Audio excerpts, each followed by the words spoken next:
ನಮಸ್ಕಾರ ಜಿ ಸಂವಾದ ವಿಶೇಷ ಚರ್ಚಾ ಕಾರ್ಯಕ್ರಮಕ್ಕೆ ಸ್ವಾಗತ. ನಾನು ಸಂಪತ್ ವಂಡಾರು. ರಾಜ್ಯದಲ್ಲಿ ಮತ್ತೆ ಈಗ ಕಮಿಷನ್ ದಂಧೆ ಆರೋಪ ಕೇಳಿ ಬರ್ತಾ ಇದೆ. ಗುತ್ತಿಗೆದಾರರು ಸಿಡಿದೆದ್ದಿದ್ದಾರೆ. ಕಳೆದ ಬಾರಿ ಬಿಜೆಪಿ ಸರ್ಕಾರ ರಾಜ್ಯದಲ್ಲಿ ಆಡಳಿತ ಮಾಡ್ತಾ ಇದ್ದಂತ ಸಂದರ್ಭದಲ್ಲಿ 40% ಆರೋಪವನ್ನ ಮಾಡಿ ಸರ್ಕಾರದ ಮೇಲೆ 40% ಕಮಿಷನ್ ದಂಧೆಯ ಆರೋಪವನ್ನ ಮಾಡಿ ಸರ್ಕಾರ ಪತನ ಅಂತ ಹೇಳಿದ್ರೆ ಮತ್ತೆ ಅವರು ಅಧಿಕಾರ ಹಿಡಿಯೋಕೆ ಅದು ಕೂಡ ಮುಳ್ಳಾಗಿತ್ತು. ಆದರೆ ಈಗ ರಾಜ್ಯದಲ್ಲಿ ಆಡಳಿತ ಮಾಡ್ತಾ ಇರುವಂತ ಕಾಂಗ್ರೆಸ್ ಸರ್ಕಾರದ ಮೇಲೆ ಗುತ್ತಿಗೆದಾರರು ಆರೋಪವನ್ನ ಮಾಡ್ತಾ ಇದ್ದಾರೆ. 60% 80% ಕಮಿಷನ್ ದಂಧೆ ನಡೀತಾ ಇದೆ ಅಂತೇಳಿ. ಅಷ್ಟೇ ಅಲ್ಲದೆ ಗುತ್ತಿಗೆದಾರರು ಸಿಡಿದೇಳಕ್ಕೂ ಕೂಡ ಕಾರಣ ಇದೆ. ಸರ್ಕಾರಕ್ಕೆ ಡೆಡ್ಲೈನ್ ಅನ್ನು ಕೂಡ ಕೊಟ್ಟಿದ್ದಾರೆ. ಇದೇ ವಿಚಾರದ ಕುರಿತು ಚರ್ಚೆಯನ್ನ ಮಾಡ್ತಾ ಹೋಗೋಣ. ಇದೇ ನಮ್ಮ ಚರ್ಚಾ ವಿಷಯ. ಸಿಡಿದೆದ್ದ ಗುತ್ತಿಗೆದಾರರು ಸರ್ಕಾರಕ್ಕೆ ಡೆಡ್ಲೈನ್.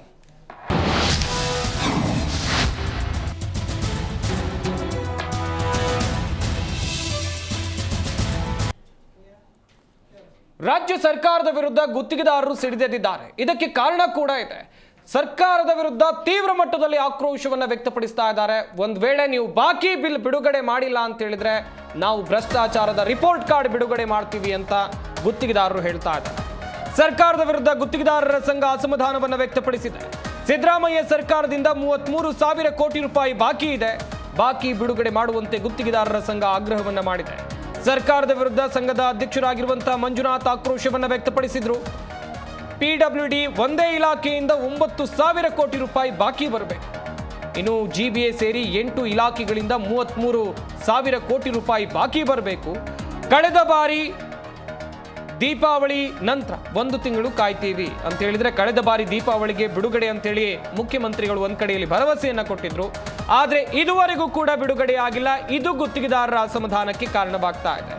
ದೀಪಾವಳಿ ನಂತರ 1 ತಿಂಗಳು ಕಾಯ್ತೀವಿ, ಬಾಕಿ ಹಣ ಬಿಡುಗಡೆ ಮಾಡದಿದ್ರೆ ಹೋರಾಟವನ್ನ ಮಾಡ್ತೀವಿ. ಗ್ಯಾರಂಟಿ ಸರ್ಕಾರ ರಾಜ್ಯ ಗುತ್ತಿಗೆದಾರರ ಪರವಾಗಿ ನಿಂತಿಲ್ಲ. ರಾಜ್ಯ ಸರ್ಕಾರದ ವಿರುದ್ಧ ಮಂಜುನಾಥ್ ಅವರು ತೀವ್ರವಾಗಿ ಅಸಮಾಧಾನವನ್ನು ವ್ಯಕ್ತಪಡಿಸಿದ್ರು. ಬಾಕಿ ಹಣ ಬಿಡುಗಡೆ ಮಾಡದಿದ್ರೆ ರಾಜ್ಯಪಾಲರಿಗೆ ದೂರನ್ನ ಕೊಡ್ತೀವಿ ಅಂತ ಹೇಳಿದ್ದಾರೆ. ಹಾಗಾದ್ರೆ ಇಲ್ಲಿ ಹಲವು ಪ್ರಶ್ನೆಗಳು ಹುಟ್ಟಿಕೊಳ್ಳುತ್ತವೆ. ಕೆಲಸವನ್ನ ಮಾಡಿಸ್ಕೊಂಡು ಕಾಮಗಾರಿಯನ್ನ ಮಾಡಿಸ್ಕೊಂಡು ಬಿಲ್ ಪಾವತಿ ಯಾಕೆ ಮಾಡ್ತಾ ಇಲ್ಲ ಸರ್ಕಾರ? ಸರ್ಕಾರದ ಖಜಾನೆ ಖಾಲಿ ಆಗಿದೆಯಾ? ಸರ್ಕಾರದ ಬೊಕ್ಕಸ ಖಾಲಿ ಆಗಿದೆಯಾ? ಯಾಕೆ ಬಿಡುಗಡೆ ಮಾಡೋದಕ್ಕೆ ಹಿಂದೇಟನ್ನು ಹಾಕ್ತಾ ಇದೆ, ಮೀನಾಮೇಷ ಎಣಿಸ್ತಾ ಇದೆ? ಹೀಗೆ ಹಲವು ಪ್ರಶ್ನೆಯನ್ನ ಗುತ್ತಿಗೆದಾರರು ಕೇಳ್ತಾ ಇದ್ದಾರೆ. ಸರ್ಕಾರದ ಖಜಾನೆ ಖಾಲಿ ಆಗಿದೆಯಾ? ಸರ್ಕಾರದ ವಿರುದ್ಧ ಈ ರೀತಿಯಾಗಿ ಗುತ್ತಿಗೆದಾರರು ಆಕ್ರೋಶವನ್ನ ವ್ಯಕ್ತಪಡಿಸ್ತಾ ಇದ್ದಾರೆ. ರಾಜ್ಯ ಸರ್ಕಾರಕ್ಕೆ ಡಿಸೆಂಬರ್ ತನಕ ಡೆಡ್ಲೈನ್ ಅನ್ನು ಕೊಟ್ಟಿದ್ದಾರೆ. 2 ತಿಂಗಳು ಬಾಕಿ ಇದೆ. ಗುತ್ತಿಗೆದಾರರಿಗೆ 2.5 ವರ್ಷದಿಂದ ಹಣ ಬಾಕಿ ಬಂದಿಲ್ಲ. ಒಟ್ಟು 33,000 ಕೋಟಿ ರೂಪಾಯಿ ಬಾಕಿ ಬರಬೇಕು. ಭೇಟಿ ಮಾಡಿದ್ರು ಕೂಡ ಸರ್ಕಾರದಿಂದ ಸ್ಪಂದನೆ ಸಿಗ್ತಾ ಇದೆ. ಸರಿಯಾದ ರೆಸ್ಪಾನ್ಸ್ ಇಲ್ಲ ಎನ್ನುವಂತ ಆರೋಪ. ಎಲ್ಲೋಗೋದು ಗುತ್ತಿಗೆದಾರರು? ಇರುವಂತ ಪ್ರಶ್ನೆ ಸರ್ವೇ ಸಾಮಾನ್ಯ. ನೀವು ಕೂಡ ಇದೇ ಕಮಿಷನ್ ದಂಧೆ ಆರೋಪ ಅಂತ ಹೇಳಿದ್ರೆ ಗುತ್ತಿಗೆದಾರರು ಮಾಡಿದಂತ ಆರೋಪವನ್ನ ಮುನ್ನೆಲೆಯಾಗಿ ಇಟ್ಕೊಂಡು ಪೇ ಸಿಎಂ ಅಭಿಯಾನ, ಹೀಗೆ ಬೇರೆ ಬೇರೆ ರೀತಿಯಂತ ಅಭಿಯಾನವನ್ನ ಮಾಡಿಕೊಂಡು ಆಡಳಿತ ಮಾಡಿದವರು. ಹಾಗೇನೆ ಗುತ್ತಿಗೆದಾರರ ಸಂಘದ ಅಧ್ಯಕ್ಷರಾಗಿರುವಂತ ಮಂಜುನಾಥ್ ಅವರು ಏನ್ ಹೇಳಿದ್ರು, ಜಮೀರ್ ಅಹಮದ್ ಖಾನ್ ಅವರು ಏನ್ ಹೇಳಿದ್ರು, ಬನ್ನಿ ನೋಡೋಣ.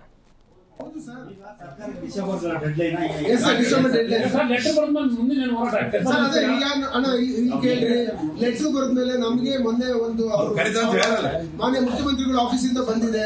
ನೀವು ತಾಳ್ಮೆಯಿಂದ ಇರಿ, ನಾವು ಡಿಸೆಂಬರ್ ಅಂದ್ರೆ ಯುಗ ಇದಾದ ತಕ್ಷಣ ದೀಪಾವಳಿ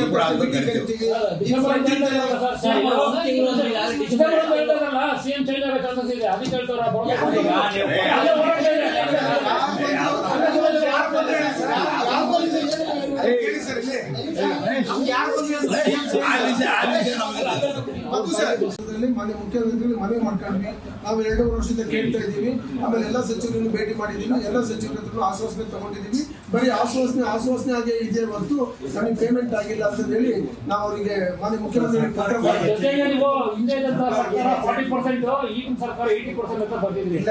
ಸಾರಿ, ನಾವು ಪರ್ಸೆಂಟೇಜ್ ವಿಚಾರ ಅಲ್ಲ ವಿರೋಧ ಪಕ್ಷ ನಾಯಕರಿಗೆ ಮನವಿ ಮಾಡ್ಕೊಳ್ತೀನಿ ನಿಮ್ಮ ಮೂಲಕ. ನಮ್ಮೇಲೆ ಏನಾದ್ರು ಸ್ವಲ್ಪ ಕನಿಕರ ಇದ್ರೆ, ನಮ್ಮೇಲೆ ಸ್ವಲ್ಪ ಕಾಂಟ್ರಾಕ್ಟರ್ಗಳು ಒಳ್ಳೇದಾಗ್ಲಪ್ಪ ಅನ್ನೋದು ಒಂದು ಭಾವನೆ ಇದ್ರೆ ದಯವಿಟ್ಟು ಮಾತಾಡ್ಬಾರ್ದು. 80% ಅಂದ್ರೆ ಹೆಂಗ್ ಸಾಧ್ಯ? GST 80% ಸೇರ್ಬಿಟ್ಟು 98%. Is it possible? ನನ್ನ ಇಲಾಖೆಯಲ್ಲಿ ಈಗ ನನ್ನ ಇಲಾಖೆ ಯಾರನ್ನ ನಾನು ನಿಮ್ಮ ಬಗ್ಗೆ ನಮ್ಮ ಇಲಾಖೆ ಬಗ್ಗೆ ಯಾರನ್ನ ಬಗ್ಗೆ ಹೇಳಿದಾರ, ದೂರು ಕೊಟ್ಟಿದ್ದಾರಾ ಈ ಥರ ನಮ್ಮ ಪೇಮೆಂಟ್ ಇತ್ತಿಂದ? ಈಗ ನಮ್ಮಲ್ಲಿ ಕಾಂಟ್ರಾಕ್ಟರ್ ಎಲ್ಲ ಖುಷಿಯಾಗಿದ್ದಾರೆ. ಏನಿಗಿರೋದು ಬೆನಿಫಿಷರಿ ಕೊಡ್ತಾ ಇಲ್ಲ ಪಾಪ, ಅವ್ರು ಸಿಗ್ತಾ ಇಲ್ಲ ದುಡ್ಡು. ಏನಕ್ಕಂದರೆ ಆಲ್ಮೋಸ್ಟ್ ಹೇಳ್ದಲ್ಲ 80% ಕಂಪ್ಲೀಟ್ ಮಾಡಿಬಿಟ್ಟಿದ್ರು. ಈಗ ನಾವು ಕೊಡ್ತಾ ಇದ್ದೀವಿ. ಹಾಗಾಗಿ ಈಗ PWDದಲ್ಲಿ ಭಾಳಷ್ಟು ವರ್ಕ್ ಕೊಡೋದು ನಡೀತಾ ಇದೆ. ಆ ಸೀನಿಯಾರಿಟಿ ವೈಸ್ ನೋಡಿ ಕೊಡ್ತಾ ಇದ್ದಾರೆ. ಈಗ BBMPದಲ್ಲೂ ಅಷ್ಟೇ, ಎಲ್ಲರಿಗೂ ದುಡ್ಡು ಕೊಡೋಕ್ಕಾಗಲ್ಲ, ಕೆಲಸ ಯಾರು ಮಾಡ್ತಾರೆ ಸೀನಿಯಾರಿಟಿ ಕೊಡ್ಕೊಂಡು ಬರ್ತಾ ಇದ್ದೀವಿ ಅಂತ ಎಲ್ಲರಿಗೂ ಕೊಡ್ಕೊಂಡು ಬರ್ತಾ ಇದ್ದೀವಿ. ಆಯಿತು, ನೀವು ಹೇಳಿದ್ರು ನನ್ನ ಗಮನಕ್ಕಿರಲಿಲ್ಲ. ಮಾನ್ಯ ಮುಖ್ಯಮಂತ್ರಿಗಳಿಗೆ ಗಮನಕ್ಕೆ ನಾನು ತರ್ತಾ ಇದ್ದೀನಿ. ನನ್ನ ಅನಿಸಿಕೆ ಯಾವುದು ಆ ಥರ ಪೇಮೆಂಟ್ ಯಾವುದು ಕಾಂಟ್ರಾಕ್ಟ್ಗಳದು ಸ್ಟಾಪ್ ಆಗಲಿಲ್ಲ. ನಮ್ಮ ಸರ್ಕಾರ ಬಂದಾದ್ಮೇಲೆ ಇದೇ ಹೇಳ್ತಾರಲ್ಲ, 9,000 ಕೊಟ್ಟಿರಿ, 55ರಿಂದ 60,000 ಕೋಟಿಗಳು ಗ್ಯಾರಂಟಿಗಳು ಗೊತ್ತಿ ನಾವು ಘೋಷಣೆ ಮಾಡಿರಲಿಲ್ಲ. ಚುನಾವಣೆ ಟೈಮಲ್ಲಿ ನಾವೇನು 5 ಗ್ಯಾರಂಟಿಯನ್ನು ಘೋಷಣೆ ಮಾಡಿದ್ವಿ. ನಮ್ಮ ಮನೆಗಳಿಗೆ ಬಡವರಿಗೆ ಫ್ರೀ ಕಟ್ ಕೊಡ್ತೀವಿ ಅಂತ ನಾವು ಘೋಷಣೆ ಮಾಡಿಲ್ಲ. ಬರೀ ಬಡವ್ರ ಬಗ್ಗೆ ಕಾಳಜಿ ಇದ್ದ ಕಾರಣಕ್ಕೆ ಮಾನ್ಯ ಮುಖ್ಯಮಂತ್ರಿ ಸಿದ್ದರಾಮಯ್ಯ ಅವರು ಕೊಡಬೇಕಂತ ತೀರ್ಮಾನ ಮಾಡಿಕೊಟ್ಟಿರೋದು. ಯಾರಿಗೆ ಅನುಕೂಲ ಆಯಿತು? ಕಾಂಟ್ರಾಕ್ಟರ್ಗಳಿಗೆ ತಾನೇ ಅನುಕೂಲ ಆಗಿರೋದು. ಬಡವ್ರು ಒಂದು ಕಡೆ ಮನೆಯೂ ಸಿಗ್ತದೆ, ಬಡವ್ರಿಗೆ ಮನೆಯೂ ಸಿಗ್ತದೆ, ಕಾಂಟ್ರಾಕ್ಟರ್ಗಳಿಗೂ ಅನುಕೂಲ ಆಯಿತು. ನೀವು ಹೇಳ್ತಾ ಇರೋದು ಮಾನ್ಯ ಮುಖ್ಯಮಂತ್ರಿ ಗಮನಕ್ಕೆ ನಾನು ತರ್ತಾರೆ. ಹಾಗಂತ ಹೇಳಿ ಕೋರ್ಟ್ಗೆ ಹೋಗ್ಲಿ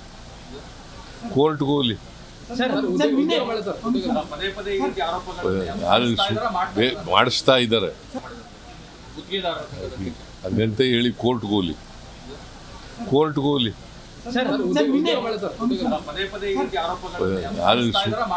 ಮಾಡಿಸ್ತಾ ಇದ್ದಾರೆ. ಹಾಗಂತ ಹೇಳಿ ಕೋರ್ಟ್ಗೆ ಹೋಗ್ಲಿ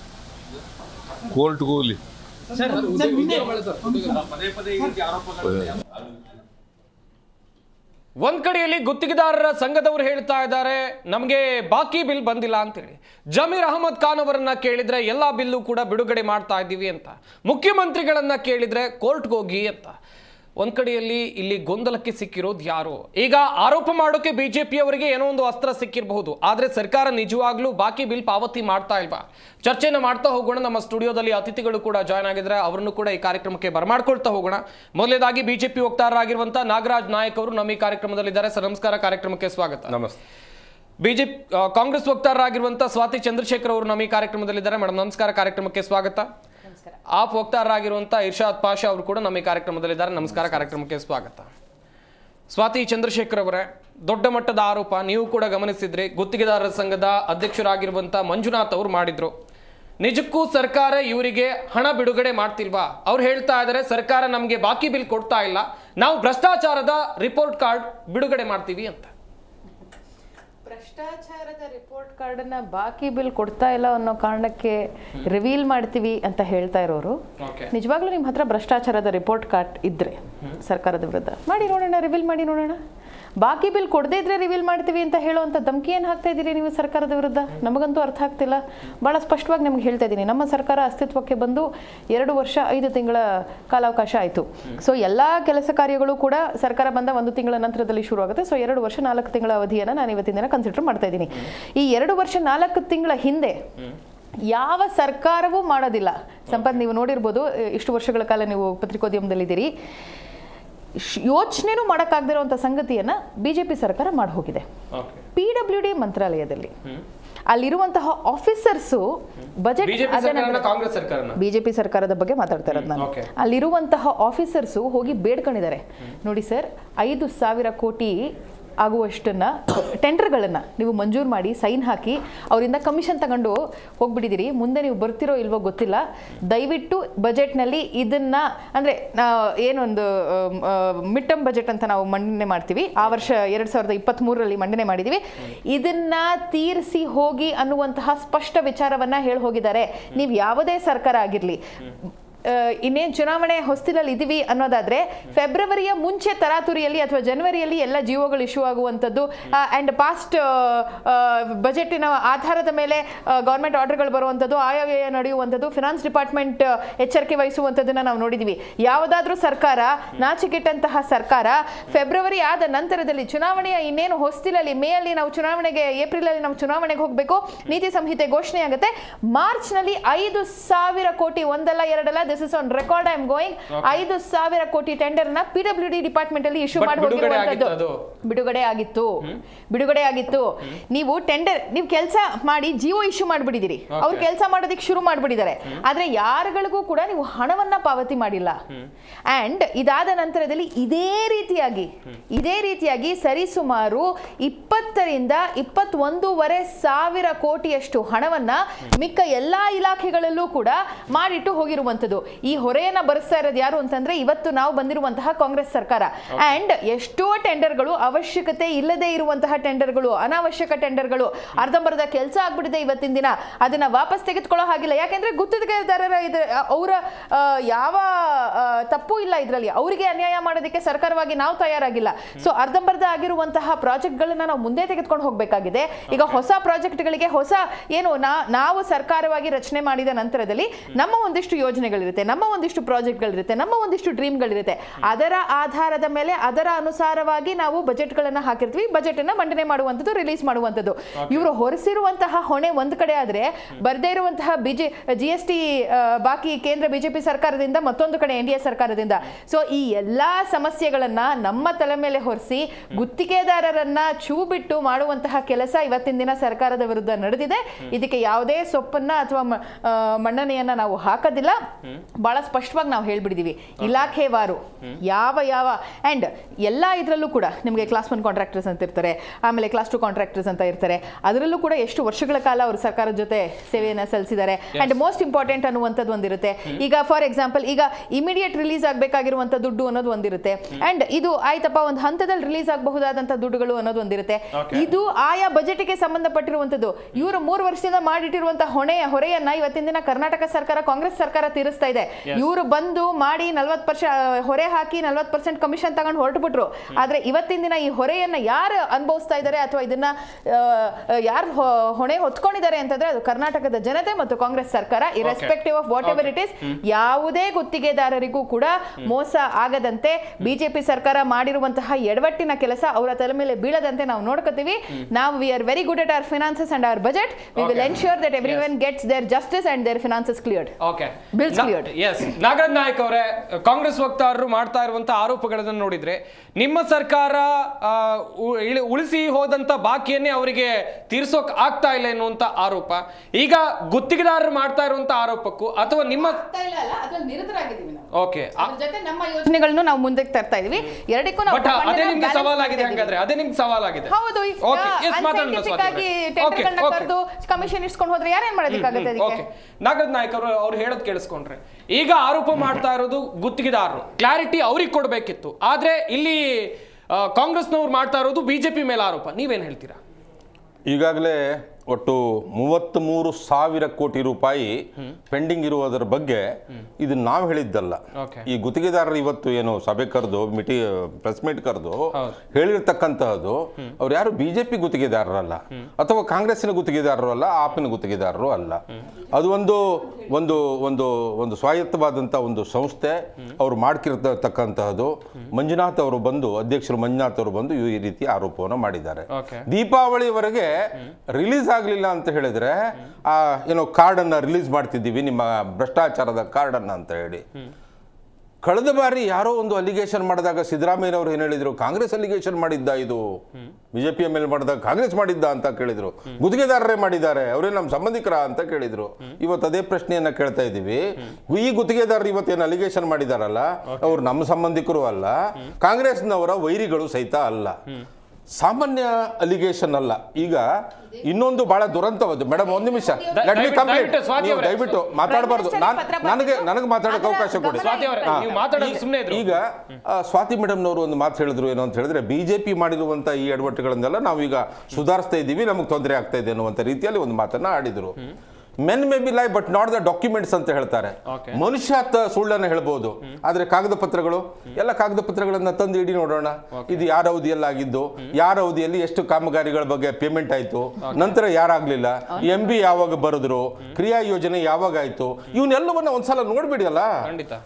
ಇದರ ನಡುವೆ ಬಹಳ ದುಃಖ ಉಂಟು ಮಾಡುವಂತಹದ್ದು ಏನು ಅಂತ ಹೇಳಿದ್ರೆ, ಇವತ್ತು ಗುತ್ತಿಗೆದಾರರು ಸ್ವಾಮಿ ರಾಜ್ಯದಲ್ಲಿ ಸಾಯ್ತಾ ಇದ್ದಾರೆ. ಅವರ ಪರಿಪಾಟಲು ಯಾರಿಗೂ ಸಹಿತ ಬೇಡ. ಒಂದು ಗುತ್ತಿಗೆ ಕೊಡಬೇಕು ಅಂತ ಹೇಳಿದ್ರೆ ಎಷ್ಟೆಲ್ಲ ಕಂಡೀಷನ್ ಆಗ್ತೀರಿ ಗೊತ್ತಾ? ಒಂದು ಸಣ್ಣ ಉದಾಹರಣೆ ಕೊಟ್ಟು ಹೇಳ್ಬಿಡ್ತೀನಿ. ಒಂದು ಗುತ್ತಿಗೆ ತೆಗೆದುಕೊಳ್ಳಿದ್ರೆ ಕ್ಲಾಸ್ 4, ಕ್ಲಾಸ್ 3, ಇದು 3ನೇದು 2, 1 ಕ್ಲಾಸ್ 1 ರವರೆಗೆ ಆ ರೀತಿಯ ವರ್ಗೀಕರಣ. ಆಮೇಲೆ ಅವರು ವರ್ಕ್ ಡನ್ ಸರ್ಟಿಫಿಕೇಟ್ಗಳನ್ನು ಕೊಡಬೇಕು, ಫೈನಾನ್ಷಿಯಲ್ ಕೆಪಾಸಿಟಿ ಇರಬೇಕು ಅವರಿಗೆ. ಇಷ್ಟೇ ಅಲ್ಲದೆ ಯಾವುದೇ ಕಾಮಗಾರಿ ಮಾಡೋದಿದ್ರೆ ಅವನ ಹತ್ರ ಇಷ್ಟು ಇಕ್ವಿಪ್ಮೆಂಟ್ಸ್ಗಳು ಇರಲೇಬೇಕು. ಆಮೇಲೆ EMD ಕಟ್ಟಬೇಕು ಅವರು. ಆಮೇಲೆ ಒಂದು ವೇಳೆ ಕಡಿಮೆ ಇದಕ್ಕೆ ನೀವು ಟೆಂಡರ್ ಹಾಕಿದ್ರಿ ಅಂತ ಹೇಳಿದ್ರೆ ಆ ಮೊತ್ತ ಏನಿರ್ತದಲ್ಲ ಉಳಿದ ಮೊತ್ತವನ್ನ ಡಿಪಾಸಿಟ್ ಮಾಡಬೇಕು. ಆಮೇಲೆ ಅಲ್ಲಲ್ಲ ಇದೇನು ಕಾಂಗ್ರೆಸ್ ಮಾಡಿದ್ದಲ್ಲ, ನಾನು ಹೇಳ್ತಾ ಇದ್ದೀನಿ ಒಂದ್ ನಿಮಿಷ.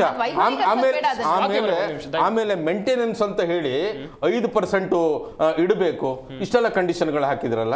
ಕರ್ನಾಟಕದಲ್ಲಿ 2 ಸಂಸ್ಥೆಗಳಿದ್ದಾವೆ. ಒಂದು KRIDL, ಅದನ್ನ ಮೊದಲು ಲ್ಯಾಂಡ್ ಆರ್ಮಿ ಅಂತ ಹೇಳ್ತಿದ್ರು. ಆ ಲ್ಯಾಂಡ್ ಆರ್ಮಿಯ ಹೆಸರನ್ನೇ ಚೇಂಜ್ ಮಾಡಿಬಿಟ್ರು ಸರ್ಕಾರ. ಯಾಕೆ ಮಾಡಿದ್ರೆ ಹೇಳಿ? ಲ್ಯಾಂಡ್ ಆರ್ಮಿಗೆ ಅಷ್ಟು ಕಪ್ಪು ಚುಕ್ಕೆ ತಾಗಿತ್ತು, ಅಷ್ಟು ಕೆಟ್ಟ ಹೆಸರು ಬಂದಿತ್ತು.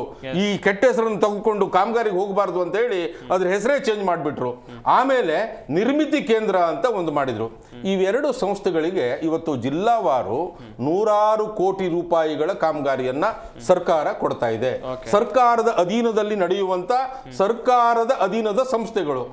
ಅವರಿಗೆ ಕಾಮಗಾರಿಯನ್ನು ಕೊಡುವಾಗ ಯಾವ ಟೆಂಡರ್ ಇಲ್ಲ, ಯಾವುದೇ ಟೆಂಡರ್ ಇಲ್ಲ. ಅವರಿಗೆ ಕಾಮಗಾರಿ ಇವತ್ತು ಜಿಲ್ಲಾ ಕೇಂದ್ರದಲ್ಲಿ ನಿರ್ಮಿತಿ ಕೇಂದ್ರಗಳಿಗೆ ಹೋಗಿ ಅಥವಾ KRIDL ಹೋಗಿ ಎಲ್ಲಾ ಸಿಬ್ಬಂದಿಗಳು ಸೇರಿ 4-5 ಸಿಬ್ಬಂದಿಗಳು, ಕಸಗುಡಿಸುವವರು ಪ್ಯೂನು ಸೇರಿಸಿ 5 ಸಿಬ್ಬಂದಿಗಳು. ಒಂದೇ ಒಂದು ಪಿಕಾಸಿ ಇರುವುದಿಲ್ಲ ಅವ್ರ ಹತ್ರ, ಒಂದೇ ಒಂದು ಗುದ್ದಲಿ ಇರುವುದಿಲ್ಲ. ಆದ್ರೂ ಸಹಿತ ಅವರು ಕಾಮಗಾರಿ ಮಾಡ್ತಾರೆ.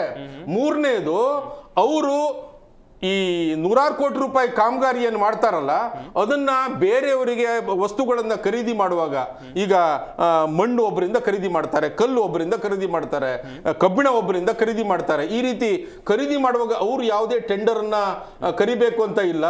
ನೋಡಿ ವ್ಯತ್ಯಾಸ ಹೇಗಿದೆ. ಜನಸಾಮಾನ್ಯ ಒಬ್ಬ ಗುತ್ತಿಗೆದಾರ ಆದಾಗ ಇವರು ಡಿಫರೆನ್ಸ್ ಹೇಗಿದೆ, ನಿರ್ಮಿತಿ ಕೇಂದ್ರ ಅಥವಾ KRIDL ಆದಾಗ ಹೇಗಿದೆ. ಅಷ್ಟೇ ಅಲ್ಲ, ಈ 2 ಸಂಸ್ಥೆಗಳಿಗೆ ಕಾಮಗಾರಿಯನ್ನು ಕೊಟ್ಟಾಗ ಅಡ್ವಾನ್ಸ್ ಪೇಮೆಂಟ್ ಅವರಿಗೆ ಮುಂಗಡವಾಗಿ ಹಣ ಕೊಡ್ತಾರೆ. ಸೊ ಈ ರೀತಿ ಇಷ್ಟೆಲ್ಲ ತಾರತಮ್ಯಗಳನ್ನ ನೀವು ಮಾಡಿಬಿಟ್ಟು, ಆಯ್ತು KRIDLಗೆ ನಿರ್ಮಿತಿ ಕೇಂದ್ರಕ್ಕೆ ಯಾಕೆ ಮುಂಗಡವಾಗಿ ಹಣ ಕೊಡ್ತೀರಿ, ಯಾಕೆ 100 ಕೋಟಿ ರೂಪಾಯಿನು ಜಿಲ್ಲಾವಾರು ಕೊಡ್ತೀರಿ ಅಂತ ಹೇಳಿದ್ರೆ, ನಿಮ್ಮದೇ ಶಾಸಕರಿದ್ದಾರೆ, ನಿಮ್ಮದೇ ಮಂತ್ರಿಗಳಿದ್ದಾರೆ, ಅವ್ರ ಚೇಲಾಗಳಿದ್ದಾರೆ, ಅವರಿಂದಲೇ ಸಿಮೆಂಟ್ ಖರೀದಿ ಮಾಡಬೇಕು. ಒಂದು ನಿಮಿಷ, ಅವರಿಂದಲೇ ಕಲ್ಲನ್ನ ಖರೀದಿ ಮಾಡಬೇಕು, ಅವರಿಂದಲೇ ಒಂದು ನಿಮಿಷ ಇರ್ರಿ. Let me complete madam. ನೀವು ಮಾತಾಡುವಾಗ ಮಾತಾಡಿಲ್ಲ, ನೀವು ಮಾತಾಡುವಾಗ ಮಾತಾಡಿಲ್ಲ. ನೀವು ಬೇಕಾದಷ್ಟು ಆಪಾದನೆಗಳನ್ನು ಮಾಡಿ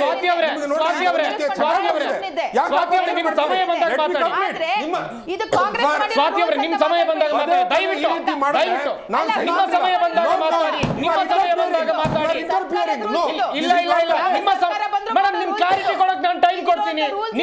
ಬಂದಾಗ ಮಾತಾಡಿ, ದಯವಿಟ್ಟು ನಿಮ್ಮ ಸಮಯ ಬಂದಾಗ ಮಾತಾಡಿ, ನಿಮ್ಮ ಟೈಮ್ ಬಂದಾಗ ಸ್ವಾತಿ ಮೇಡಮ್.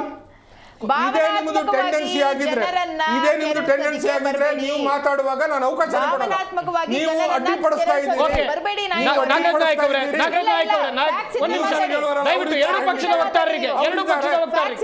ಸ್ವಾತಿ ಅವರೇ ಒಂದ್ ನಿಮಿಷ ದಯವಿಟ್ಟು ಬರ್ತೀನಿ ಸರ್ ನೋಡ್ರಿ, ಅವರಿಗೆ ನಿಮ್ಗೆ ಟೈಮ್ ಕೊಡ್ತೀನಿ. ನೀವು ಮಾತಾಡಬೇಡಿ ಅಂತ ನಾನು ಹೇಳ್ತಾ ಇಲ್ಲ, ನೀವು ಮಾತಾಡಬೇಡಿ ಅಂತ ನೋಡ್ರಿ, ನಾನು ಅವರಿಗೆ ಇದನ್ನ ನೀವು ವಿನಂತಿ ಅಂತಾನೆ ತಿಳ್ಕೊಳ್ಳಿ, ನನ್ನ ಮಾತನ್ನ ಹೇಳಲಿಕ್ಕೆ ಅವಕಾಶ ಕೊಡಿ.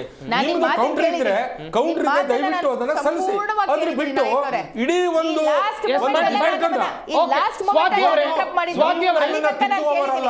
ನೀವು ನನ್ನೆಲ್ಲ ತಿದ್ದಲಿಕ್ಕಿಲ್ಲ, ಕಲಿಬೇಕಂತ ಇಲ್ಲ. ನೀವು ಸ್ವಾತಿ ಅವರೇ, ನಾಗರಾಜ್ ನಾಯಕ್ ಅವರೇ, ಸ್ವಾತಿ ಅವರೇ, ನಾಗರಾಜ್ ನಾಯಕ್ ಅವರೇ,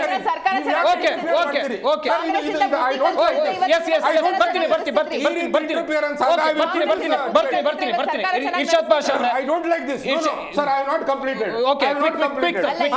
ಈಗ ನಾನು ನೋಡ್ರಿ, ಸ್ವಾತಿ ಅವರೇ ದಯವಿಟ್ಟು, ಸ್ವಾತಿ ಅವರೇ ನಿಮ್ಗೆ ಟೈಮ್ ಕೊಡ್ತೀನಿ.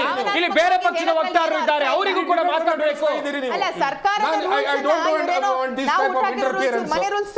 ಸ್ವಾತಿ ಅವರೇ ತಾಳ್ಮೆ ದಯವಿಟ್ಟು ನಿಮ್ಮ ಸಮಯ ಬಂದಾಗ ಮಾತಾಡಿ. ನಮಗೆ ತುಂಬಾ ಬೇಸರ ಆಗಿರೋದು ಏನು ಗೊತ್ತಾ sir, she should not interfere. I will complete this. ನೀವು ಬೇಕಿದ್ರೆ ಕೋರ್ಟಿಗೆ ಹೋಗಿ ಅಂತ ಹೇಳಿ ಸಿದ್ದರಾಮಯ್ಯನವ್ರು ಹೇಳ್ತಾರಲ್ಲ. ಒಂದು ಕಾಲದಲ್ಲಿ ಲಾಯರ್, ನೀವು ಅನೇಕ ಹುದ್ದೆಗಳನ್ನು ಅನುಭವಿಸಿದವರು, ಹಾಲಿ ಮುಖ್ಯಮಂತ್ರಿ ಆಗಿದ್ದವರು, ಈ ಕರ್ನಾಟಕದ ರಾಜನ ಸ್ಥಾನದಲ್ಲಿ ನಿಮ್ಮನ್ನ ಕಾಣ್ತಾ ಇದ್ದಾರೆ. ಕಾಂಟ್ರಾಕ್ಟರ್ಗಳು ಪಾಪ ತಮ್ಮ ಚಿನ್ನ ಅಡಗಿಡ್ತಾರೆ, ನ್ಯಾಯಯುತವಾಗಿ ಎಲ್ರಿಗೂ ಅವಕಾಶ ಎಲ್ಲಿಂದೋ ಸಾಲ ತರ್ತಾರೆ, ಬಡ್ಡಿ ಸಾಲಗಳನ್ನ ತೆಗೆದುಕೊಳ್ತಾರೆ, ಇನ್ವೆಸ್ಟ್ ಮಾಡ್ತಾರೆ, 2 ವರ್ಷ 3 ವರ್ಷ ಆದ್ರೂ ಪೇಮೆಂಟ್ ಆಯ್ತು. ಕರ್ನಾಟಕ ಸರ್ಕಾರದ ಈ ಒಂದು ಟೆಂಡರ್ಗಳಲ್ಲಿ ಒಂದು ವೇಳೆ ಪೇಮೆಂಟ್ಗೆ ಲೇಟ್ ಆದ್ರೆ ಬಡ್ಡಿ ಹಾಕೊಡ್ಬೇಕಂತ ಇದೆಯಾ?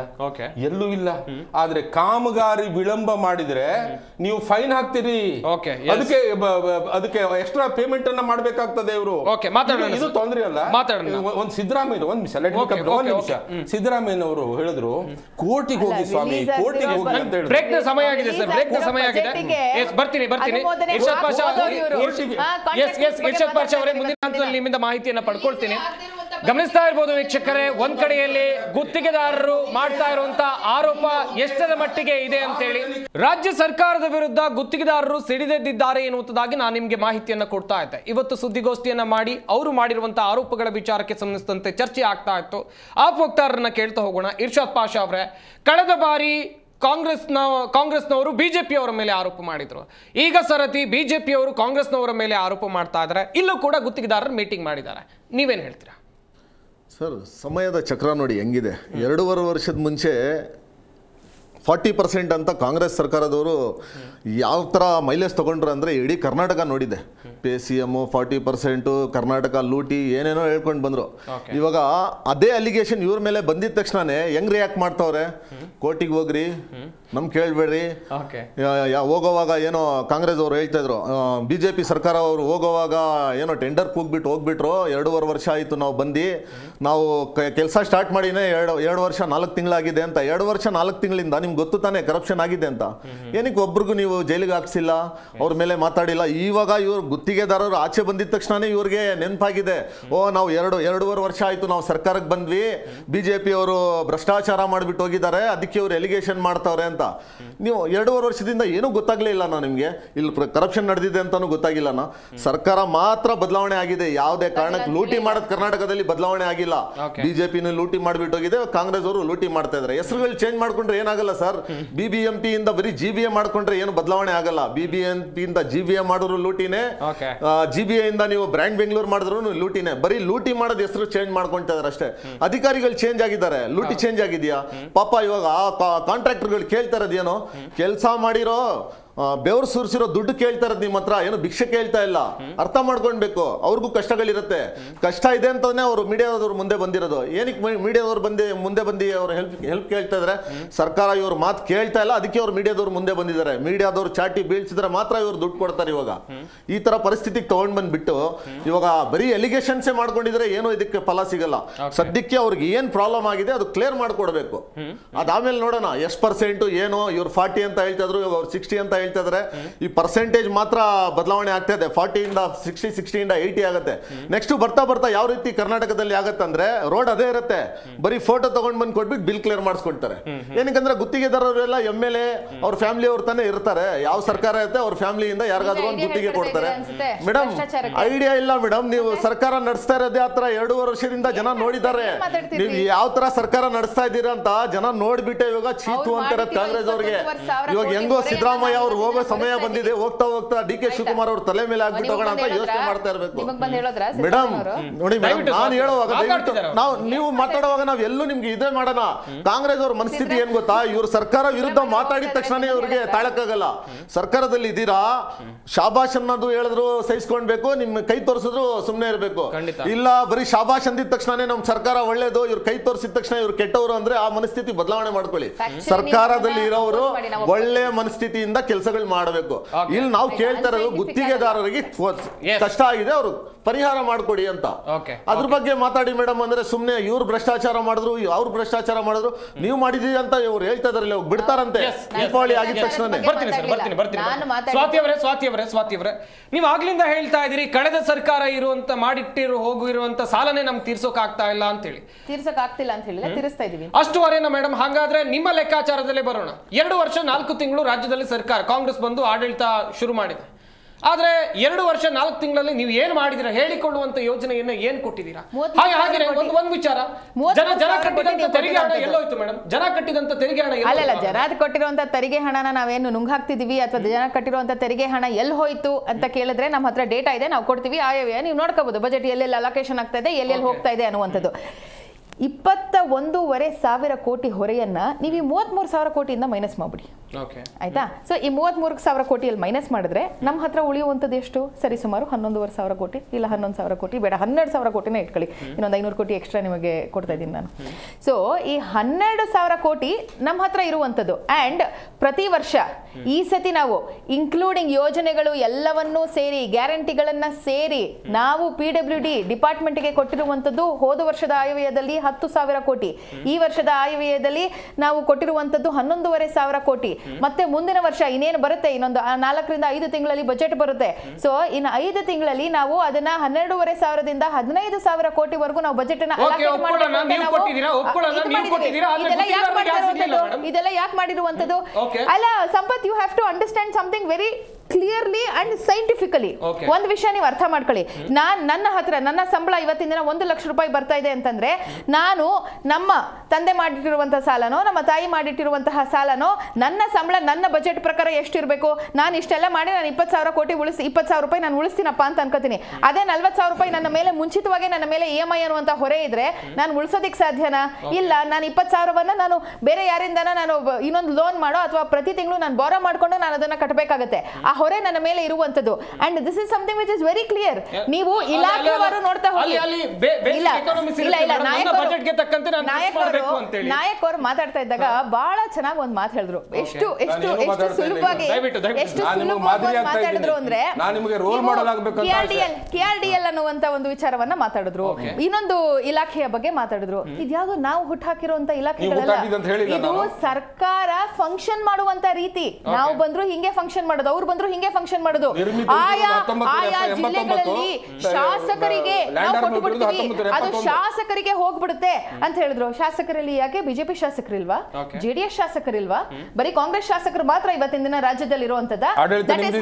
That is how it functions. ಆ ಇಡೀ ಸಂಸ್ಥೆಗಳು ಫಂಕ್ಷನ್ ಮಾಡುವಂತ ರೀತಿ ಅದು. ಇವತ್ತಿನ ದಿನ ನೀವು ಮಾಡಿ, ನನಗೆ ಇವತ್ತಿನ ದಿನ ಆಕ್ಚುಲಿ ಲೆಕ್ಕ ಬೇಕು. ಇದನ್ನ ನಾನು ಬಹಳ ಸ್ಪಷ್ಟವಾಗಿ ಇಲಾಖೆವಾರು ಅಧಿಕಾರಿಗಳ ಜೊತೆ ಮಾತಾಡಿದ್ದೀನಿ. ನೀವು ಕೇಳ್ರಿ ಹೋಗಿ, ಮೈಕ್ ಇಟ್ಕೊಂಡು. ಇವತ್ತಿನ ಆಲ್ರೆಡಿ ಇಷ್ಟು ದಿನ ಗುತ್ತಿಗೆದಾರರ ವಿಚಾರ ಬಂದಿರಲಿಲ್ಲ, ಇವತ್ತಿನ ದಿನ ಬಂದಿದೆ ಅಲ್ವಾ? ಬಿಜೆಪಿ ಮಾಡಿರುವಂತಹ ಈ ಹಿಂದೆ ಮಾಡಿರುವಂತಹ ಭ್ರಷ್ಟಾಚಾರ ಇವತ್ತಿನ ದಿನ ಬೆಳಕಿಗೆ ಬರಲೇಬೇಕು.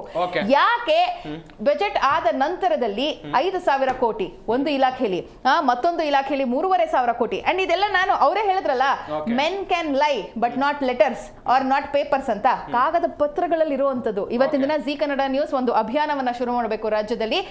2023ರ ಡಿಸೆಂಬರ್ ಇಂದ ಏಪ್ರಿಲ್ ತನಕ ಅಥವಾ ಜನವರಿಯಿಂದ ಏಪ್ರಿಲ್ ತನಕ ಸ್ಯಾಂಕ್ಷನ್ ಆಗಿರುವಂತಹ ಜಿಒಗಳು, ಅದಕ್ಕೆ ಇಸ್ಕೊಂಡಿರುವಂತಹ ಕಮಿಷನ್ಗಳು, ಅದಕ್ಕೆ ಹೋಗಿರುವಂತಹ ಪಾವತಿ ಆಗಿರುವಂತಹ ಹಣ ಮತ್ತು ಇವತ್ತಿನ ತನಕ ಬಿಡುಗಡೆ ಆಗದೆ ಇರುವಂತಹ ಹಣ, ಯಾಕೆ ಅದನ್ನ ಮಾಡಿದ್ರು, ಯಾವ ಹುನ್ನಾರದಿಂದ ಮಾಡಿದ್ರು ಅನ್ನುವಂತ ಒಂದು ರಿಪೋರ್ಟ್ ಅನ್ನ ನೀವೇ ನಮಗೆ ತಗೊಂಬನ್ನಿ, ಆಯ್ತಾ? ನಾವೇ ಅದನ್ನ CID ಕೊಟ್ಟು ಎಲ್ಲರ ಮೇಲೂ ಪರಿಶೀಲನೆ ಮಾಡ್ತೀವಿ. ನಾಗರಾಜ್ ನಾಯಕ್ ಅವರೇ ಆಗ್ಲೇ ಒಂದಷ್ಟು ವಿಚಾರಗಳನ್ನ ಹೇಳ್ತಾ ಇದ್ರೆ ಕಂಟಿನ್ಯೂ ಮಾಡಿ. ಈಗ ಬಿಜೆಪಿ ಸರ್ಕಾರದಲ್ಲಿ ಕಾಮಗಾರಿಯಲ್ಲಿ ಆದಂಥ ಭ್ರಷ್ಟಾಚಾರಗಳು ಅಂತ ಹೇಳಿ ಅದರ ಮೇಲೆ ಒಂದು ಆಯೋಗವನ್ನೇ ರಚನೆ ಮಾಡಿದ್ರಿ. 40% ಅಂತ ಹೇಳಿದ್ರಿ. ಮೊನ್ನೆ ತಿಳಿದು ಬಂದು ಹೇಳಿದೆ ಅಂತ ಹೇಳಿದ್ರೆ, ಆ ಆಯೋಗ ಏನು ಕೆಲಸ ಮಾಡ್ತಿತ್ತು ಅವರ ಆಕ್ಟಿವಿಟೀಸನ್ನು ಸ್ಟಾಪ್ ಮಾಡಿಬಿಟ್ಟಿದ್ದೀರಿ ನೀವು. ಸನ್ಮಾನ್ಯ ಗೌರವಾನ್ವಿತ ನಾಗಮೋಹನ್ ದಾಸರವರ ಏನು ಕೆಲಸ ಮಾಡ್ತಾ ಇದ್ದಲ್ಲ ಅದನ್ನು ಸ್ಟಾಪ್ ಮಾಡಿದ್ದೀರಿ ಅಂತ ಕಂಡು ಬಂತು.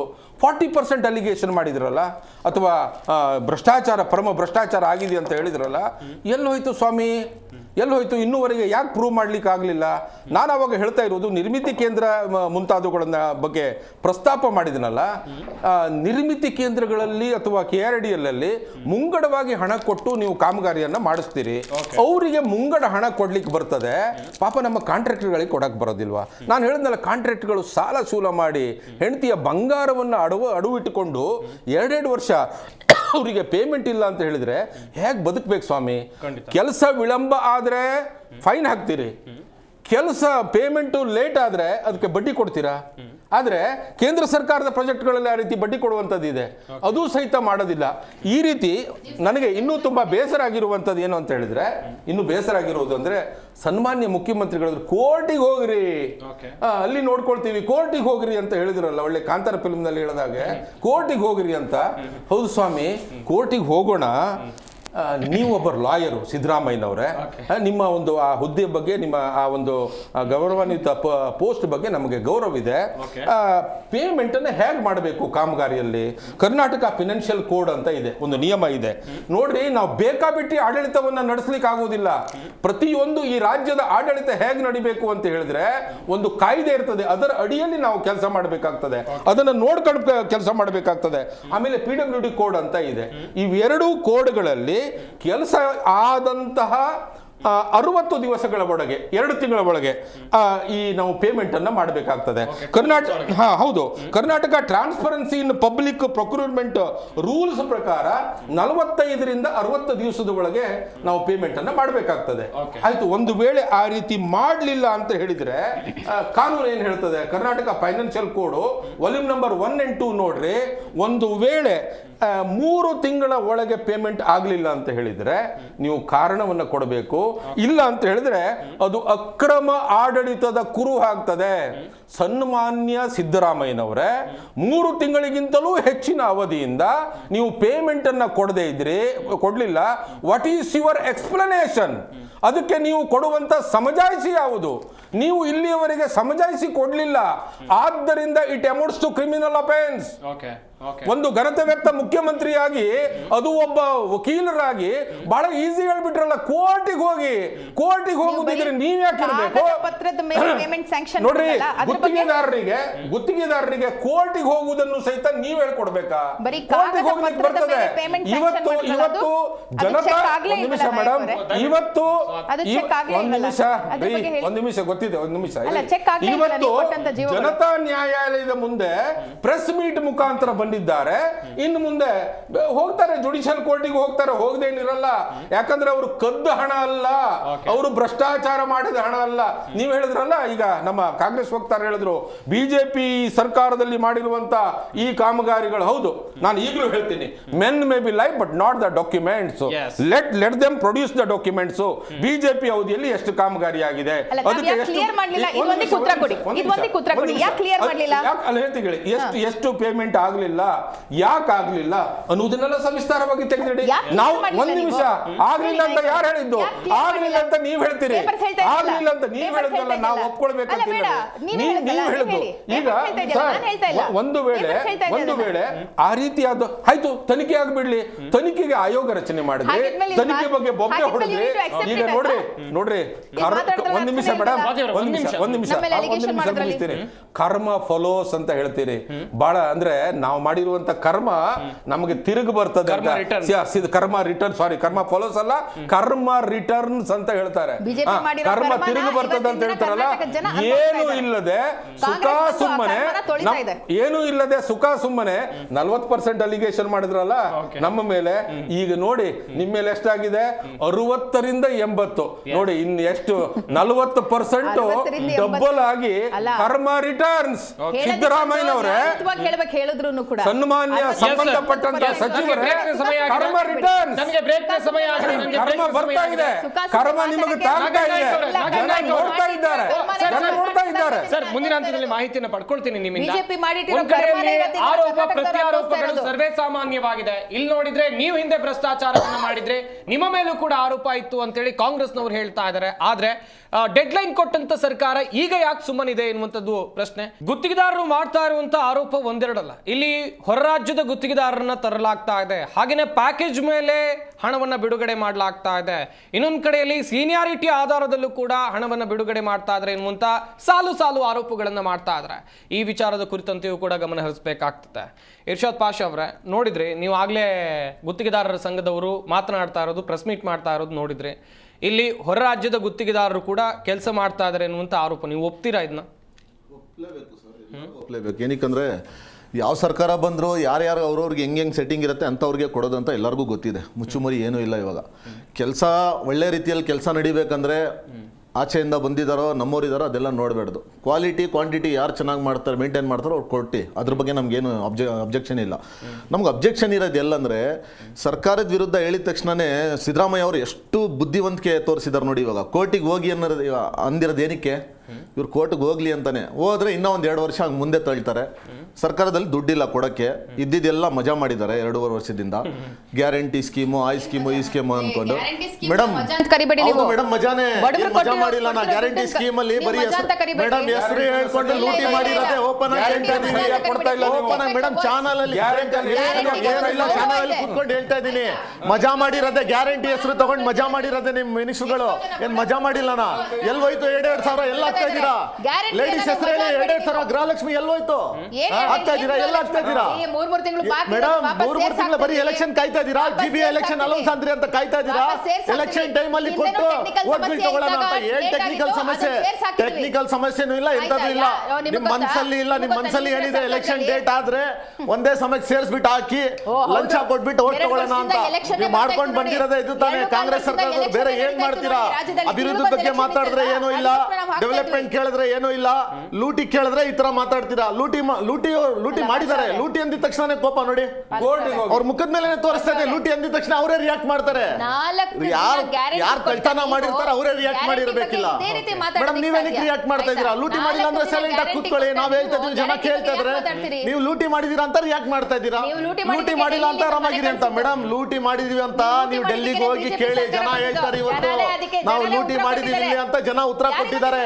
ಅದಕ್ಕೆ ಸುಪ್ರೀಂ ಕೋರ್ಟ್ ಮೇಡಮ್ ಇವಾಗ ಸುಪ್ರೀಂ ಕೋರ್ಟ್ ಅಲ್ಲಿ ನಮ್ಮ ಸಿಎಂ ಅವರು ವಿರುದ್ಧ ಕೇಸ್ ಹಾಕಿದ್ರಿಲ್ಲ, ಇಡಿ ಅವ್ರು ಬರ್ತಾನೆ ಇಲ್ಲ. ಏನಕ್ಕೆ ಬರ್ತಾ ಇಲ್ಲ? ಮುಗೀತಿಲ್ಲ. ನಿಮ್ಮ ಇಬ್ರು ಸೇರ್ಕೊಂಡು ಆಡಿದ ಆಟ ಮುಗೀತಿಲ್ಲ, ಅದಕ್ಕೆ ಬರ್ತಾ ಇಲ್ಲ. ಇಲ್ಲೂ ಅಷ್ಟೇ ಜನರಿಗೆ ಗೊತ್ತಾಗುತ್ತೆ. ಸ್ವಲ್ಪ ದಿವಸದಲ್ಲಿ ಕರ್ನಾಟಕಕ್ಕೆ ನಿಮ್ ಮುಖಗಳು ಗೊತ್ತಾಗುತ್ತೆ. 40% 60% ಇಬ್ರು ಒಂದೇ ಅಂತ. 100% ಕರಪ್ಷನ್ ಇಬ್ರು ಸೇರ್ಕೊಂಡು 40-60 ಇಬ್ರು ಸೇರ್ಕೊಂಡು 100% ಕರಪ್ಷನ್. ಈ ಎರಡು ಸರ್ಕಾರ ಸೇರ್ಕೊಂಡು ಬರೀ ಕರ್ನಾಟಕ ಲೂಟಿ ಮಾಡುತ್ತೆ. ಅಭಿವೃದ್ಧಿ ಬಗ್ಗೆ ಏನು ಸರ್? ಬಿಡಿ ಸರ್, ಬಿಜೆಪಿ ಅವ್ರ ಬಗ್ಗೆ ನಾವು ಮಾತಾಡೋಕೆ ಇಲ್ಲ. ಬಿಜೆಪಿ ಅವ್ರ ಬಗ್ಗೆ ಯಾರ್ಯಾರಿಗೆ ಭ್ರಷ್ಟು ಅಂತ ಕೂಗ್ತೀರಾ ಅವ್ರು ಕರ್ಕೊಂಡು ವಾಷಿಂಗ್ ಮಿಷಿನ್ ಅಲ್ಲಿ ಹಾಕಿ ಇಲ್ಲಿಂದ ಕ್ಲೀನ್ ಮಾಡ್ಕೊಂಡು ಕರ್ಕೊಂಡು ಬರ್ತೀರಾ. ನೀವು ಬಿಡಿ ಮೇಡಮ್, ಅರವಿಂದ್ ಕೇಜ್ರಿವಾಲ್ ಅವ್ರ ಬಗ್ಗೆ ಮಾತಾಡಕ್ ಕಾಂಗ್ರೆಸ್ ಅವ್ರ ನೈತಿಕತೆನೇ ಇಲ್ಲ. ಬಿಡಿ ಮೇಡಮ್, ನೀವು ಭ್ರಷ್ಟಾಚಾರ ಮಾಡಿ ಎಲ್ಲ ಬೇಲಲ್ಲಿ ಇರೋರು ನೀವೇನು ಅರವಿಂದ್ ಕೇಜ್ರಿವಾಲ್ ಅವ್ರ ಬಗ್ಗೆ ಮಾತಾಡ್ತೀರಾ? ನೀವು ಎಷ್ಟು ನಾಯಕರು ಬೇಲಲ್ಲಿ ಇದಾರೆ ಅಂತ ಮೊದಲು ನೋಡ್ಕೊಳ್ಳಿ, ಆಮೇಲೆ ಅರವಿಂದ್ ಕೇಜ್ರಿವಾಲ್ ಅವ್ರ ಬಗ್ಗೆ ಮಾತಾಡಿ. ಕೇಜ್ರಿವಾಲ್ ಅವರೆಲ್ಲ ಮೇಡಮ್, ಕೇಜ್ರಿವಾಲ್ ಅವರು ಎಲ್ಲೂ ದುಡ್ಡು ಲೂಟಿ ಮಾಡಿ 1 ರೂಪಾಯಿ ಸಿಕ್ಕಿಲ್ಲ. ಕಂತೆ ಸಿಕ್ಕಿದೆ ನಿಮ್ ನಾಯಕರ ಮನೆಗಳಲ್ಲಿ. 1 ರೂಪಾಯಿ ಎಲ್ಲಾದ್ರೂ ಸಿಕ್ಕಿದೆ ತೋರಿಸಿ ಮೇಡಮ್. ತೋರಿಸ್ತಾ ಇದೀನಿ, ಇಡೀ ಮೀಡಿಯಾದವ್ರು ತೋರಿಸಿದ್ದಾರೆ ನಿಮ್ ಲೀಡರ್ಗಳ ಮನೆಯಲ್ಲಿ ಎಷ್ಟೆಷ್ಟು ಸಿಕ್ಕಿದೆ ಅಂತ. ಸರ್ ಸ್ವಲ್ಪ ಹೇಳಿ ಸರ್. ಕೋಟಿ ಸಿಕ್ಕಿದೆ ಇಲ್ಲ ಬಿಜೆಪಿ ಕಾಂಗ್ರೆಸ್ ಅವ್ರ ಮನೆ ಮೇಲೆ ಯಾರು ಮಾಡಿದ್ರು ಸುಮ್ಮನೆ ಅಲಿಗೇಷನ್ ಮಾಡಬೇಡಿ. ಸುಮ್ಮನೆ ಇಲ್ಲ ಮೇಡಮ್, ಏನ್ ಮಾಡಿಲ್ಲ ನಾವು ಲೂಟಿ ಬಂದಿಲ್ಲ ಹೆಸರು. ಸುಮ್ಮನೆ ಮಾತಾಡಬೇಡಿ. ಯಾರು ಮಾಡಿದ್ರು? ಗೇಮಿಂಗ್ ದುಡ್ಡುಗೂ ಇದಕ್ಕೂ ನೀವು ಏನಕ್ಕೂ ಮಾತಾಡಬೇಡಿ. ಗೇಮಿಂಗ್ ಪರ್ಮಿಷನ್ ಕೊಟ್ಟಿದ್ದು ಕೇಂದ್ರ ಸರ್ಕಾರ. ಕೇಂದ್ರ ಸರ್ಕಾರ ಕೇಳಿ. ನಾವಿದ್ದೀವಿ ಸರ್ಕಾರದಲ್ಲಿ. ಕೇಂದ್ರ ಸರ್ಕಾರ ಮಾಡಿರೋದು. ಸ್ಟೇಟ್ಗೂ ಇದಕ್ಕೂ ಏನ್ ಸಂಬಂಧ? It is under RBI rules. Gaming is under RBI rules. State has no role to play in it. ಹೇಳಿ ಸಂಪತ್ ಅವರೇ, ಬಿಟ್ಬಿಡಿ. ಹೇಳಿ ಪ್ಲೀಸ್. ರಿಲೆವೆಂಟ್ ಥಿಂಗ್ ಕೇಳ್ತೀನಿ ಮೇಡಮ್. ಹೇಳಿ, ಗುತ್ತಿಗೆದಾರರು ಯಾಕೆ ಸುಮ್ಮನೆ ಬಂದು ಪ್ರೆಸ್ ಮೀಟ್ ಮಾಡ್ತಾರೆ? ಅವ್ರಿಗೇನ್ ಮಾಡೋ ಕೆಲಸ ಇಲ್ವಾ? ಅವರಿಗೊಂದು ಡೆಡ್ ಲೈನ್ ಅನ್ನ ಕೊಟ್ಟಿರ್ಲಿಲ್ವಾ? ಅಥವಾ ಆ ಡೆಡ್ ಲೈನ್ ಒಳಗೆ ಪಾವತಿ ಮಾಡೋದಕ್ಕೆ ಆಗ್ಲಿಲ್ಲ ಯಾಕೆ ನಿಮ್ಗೆ? 2-3 ಇಶ್ಯೂಗಳಿದೆ. ಇದನ್ನ ಬಹಳ ಸ್ಪಷ್ಟವಾಗಿ ನಾವು ಕೂಡ ಅರ್ಥ ಮಾಡ್ಕೋಬೇಕಾಗಿರುವಂಥದ್ದು. ರಾಜ್ಯದ ನೆಲ ಜಲ ಅನ್ನುವಂಥ ವಿಚಾರ ಬಂದಾಗ, ರಾಜ್ಯದ ನೌಕರರು ಅನ್ನುವಂಥ ವಿಚಾರ ಬಂದಾಗ, ರಾಜ್ಯದ ಗುತ್ತಿಗೆದಾರರು ಅನ್ನುವಂಥ ಒಂದು ವಿಚಾರ ಬಂದಾಗ, ಅಂಡ್ ರಾಜ್ಯದಲ್ಲೇ ಇರುವಂತಹ ಬಡವರು ಈ ಕಾಂಟ್ರಾಕ್ಟ್ಗಳಲ್ಲಿ ನಾವು ಅವರನ್ನೇ ನೀವು ಒಂದಿಷ್ಟು ಜನನ ತಗೋಬೇಕು, ನೀವು ಕಲ್ಯಾಣ ಕರ್ನಾಟಕದಿಂದ ಕರ್ಕೊಂಬನ್ನಿ, ನೀವು ಬೇಕಿದ್ರೆ ಉತ್ತರ ಕರ್ನಾಟಕದಿಂದ ಕರ್ಕೊಂಬನ್ನಿ, ಅಥವಾ ನೀವು ಬೆಂಗಳೂರಲ್ಲೇ ಇರುವಂತಹ ಎಲ್ಲಿ ಸ್ಲಮ್ದಾರರಲ್ಲಿ ಯಾರು ಇದಕ್ಕೆ ಕೆಲಸ ಮಾಡೋದಕ್ಕೆ ತಯಾರಾಗಿದ್ದಾರೆ, ಯುವಕರಿದ್ದಾರೆ, who are skilled in this, especially who are not probably educated but who are skilled in this, ಅಂತವರನ್ನ ನೀವು ಕರ್ಕೊಂಬನ್ನಿ ಅನ್ನುವಂತಹ ಕೆಲವೊಂದಿಷ್ಟು ಕ್ಲಾಸ್ ಗಳನ್ನ ನಾವು ಇನ್ಫಾರ್ಮಲ್ ಆಗಿ ಮತ್ತು ಫಾರ್ಮಲ್ ಆಗಿ ಬಹಳ ಸ್ಪಷ್ಟವಾಗಿ ಇಂಟ್ರೊಡ್ಯೂಸ್ ಮಾಡಿದ್ವಿ. ಯಾಕೆ ಅಂತಂದ್ರೆ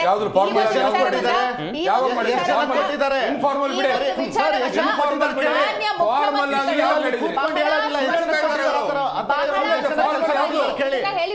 ಯಾವ ಕಾಯ್ದೆಯಲ್ಲಿ ಯಾವ ಜಿಯೋ ಯಾವ ಗವರ್ಮೆಂಟ್ ಆರ್ಡರ್ ಇನ್ಫಾರ್ಮಲ್ ಯಾವುದು ಇವ್ರು ನೋಡಿ ಸುಮ್ಮನೆ ಯಾವ್ದು ಬಂಡವಾಳದಿಂದ ಹೇಳ್ತಾ ಇದ್ದಾರೆ ಕರ್ನಾಟಕದ ಯಾವ್ದು ಫಾರ್ಮಲ್ ಯಾವುದು ನೀವು ಆದ್ಯತೆ ಸರ್ ಅಂತವ್ರು ಒಂದ್ ಹೆಸರು ಹೇಳ್ಬಿಡಿ ಒಂದ್ ಹೆಸರು ಕೊಟ್ಟಿದ್ದಾರಂತ ಒಂದ್ ಹೆಸರು ಕಾಮಗಾರಿಯಲ್ಲಿ ಸ್ಥಳೀಯರಿಗೆ ಕೊಟ್ಟಿದ್ದೆ ಒಂದ್ ಹೆಸರು ಹೇಳ್ಬಿಡಿ ಸ್ಥಳೀಯರನ್ನ ನೀವು ಅವಕಾಶ ಮಾಡಿಕೊಟ್ರೆ ಸೊ ಸ್ವಾಭಾವಿಕವಾಗಿಯೂ ಕೂಡ ನಿಮಗೆ ಇಲ್ಲಿ ಈ ಒಂದು ವಿಚಾರದಲ್ಲಿ ಅಥವಾ ಈ ಒಂದು ಕಾಂಟ್ರಾಕ್ಟ್ ಕರ್ನಾಟಕದ ದುಡ್ಡು ಹೈದರಾಬಾದ್ ಹೋಗ್ತಾ ಅಲ್ಲ ಹೊರಗಿನ ಗೊತ್ತಿದ್ದಾರೆ ಇಲ್ಲೂ ಹಾಗಾದ್ರೆ ದುಡ್ಡು ವಾಲ್ಮೀಕಿ ಇದರಲ್ಲಿ ಹೈದರಾಬಾದ್ ಹೋಗ್ತಾ ಇದೆ. ಇವತ್ತಿನ ದಿನ ಕೆಲವೊಂದಿಷ್ಟು ಗುತ್ತಿಗೆದಾರರು ನೀವು ಕರ್ನಾಟಕದ ಗುತ್ತಿಗೆದಾರರಿಗೆ ಮಾತ್ರ ಹಣ ಕೊಡ್ತಾ ಇದ್ದೀರಿ, ಹೊರಗಡೆಯಿಂದ ಬಂದಂತ ಗುತ್ತಿಗೆದಾರರಿಗೆ ಹಣ ಕೊಡ್ತಾ ಇಲ್ಲ ಅನ್ನುವಂತ ಒಂದು ಆರೋಪವೂ ಕೂಡ ಬಂದಿದೆ. ಕರ್ನಾಟಕದ ಗುತ್ತಿಗೆದಾರರು ಕರ್ನಾಟಕದ ಸಬ್ ಕಾಂಟ್ರಾಕ್ಟರ್ಸ್ ನ ಇಟ್ಕೊಂಡು ಯಾವ ಗುತ್ತಿಗೆದಾರರಾದ್ರೂ ಒಬ್ರೆ ನಾವೇ ಅವರಿಗೆ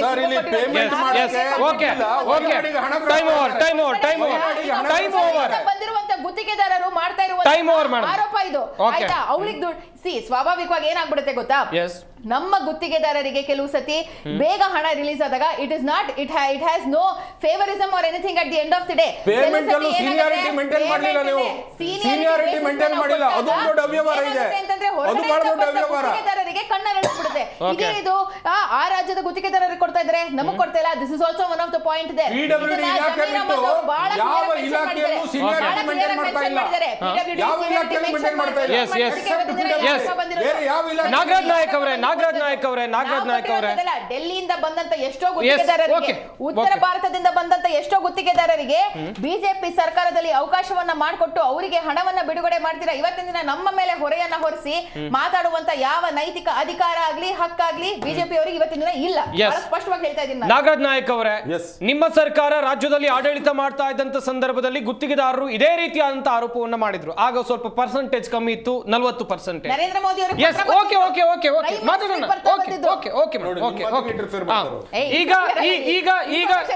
ಈಗ ಕಾಂಗ್ರೆಸ್ನವರು ಆಡಳಿತ ಮಾಡ್ತಾ ಇದ್ದಾರೆ, ಅವ್ರ ಮೇಲೆ 60ರಿಂದ 80% ಆರೋಪ.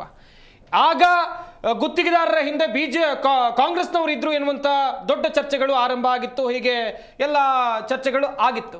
ಈಗ ನೀವು ಗುತ್ತಿಗೆದಾರರ ಹಿಂದೆ ಇದ್ದೀರಾ, ಹೇಗೆ? ಗುತ್ತಿಗೆದಾರರ ಹಿಂದಿರ್ಲಿಕ್ಕೆ ಸಾಧ್ಯನೇ ಇಲ್ಲ.